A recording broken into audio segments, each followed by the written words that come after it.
We moved to Pittsboro when I was 11 years old. I absolutely hated it here. I felt like I had been dragged down to North Carolina, kicking and screaming from my home in Wisconsin.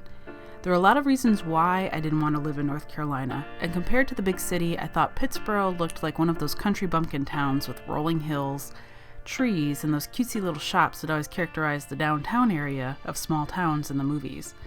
In Milwaukee, we would always have to drive to anywhere, but in Pittsboro, I would be sent on bike errands to the post office, which used to be in this building, or to Piggly Wiggly for a few groceries, which used to be in this building across from the old post office.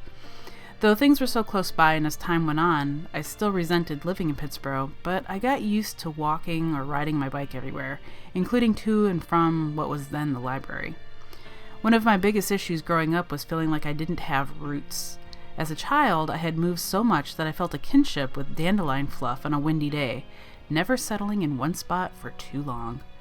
In an effort to try to reconnect with my childhood and mend old hurts, I packed up all of my worldly possessions when I was 27 and moved back to Wisconsin. It seemed like a good idea at first. I was optimistic about the prospect of reconnecting and filling the gaping holes that years away from family had left me with.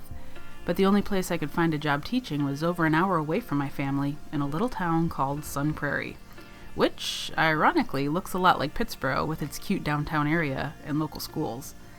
At my dad's insistent but sound advice, him knowing how brutal the winters in Wisconsin can be, and the likelihood of a dangerous commute from Milwaukee to Sun Prairie, it was 80 miles one way, I reluctantly moved to Sun Prairie and spent the school year feeling as disconnected from family as I had been growing up in North Carolina.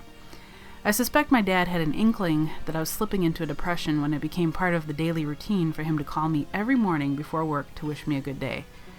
I love my dad. It was staring out the window of my classroom one morning before class and seeing nothing but the endless white snow and gray sky that I decided I wanted to go back home.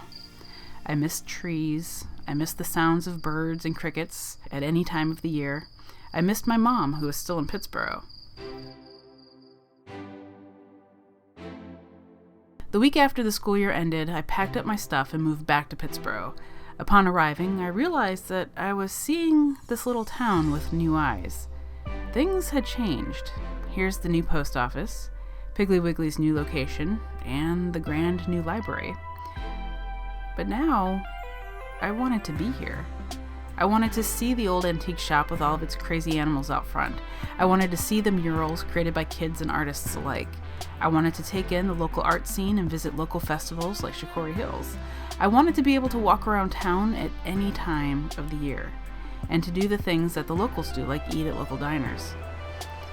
I may have been born in Wisconsin, and I may have spent the first part of my life there, but I guess I've come to accept that my roots are actually now in Pittsboro, North Carolina.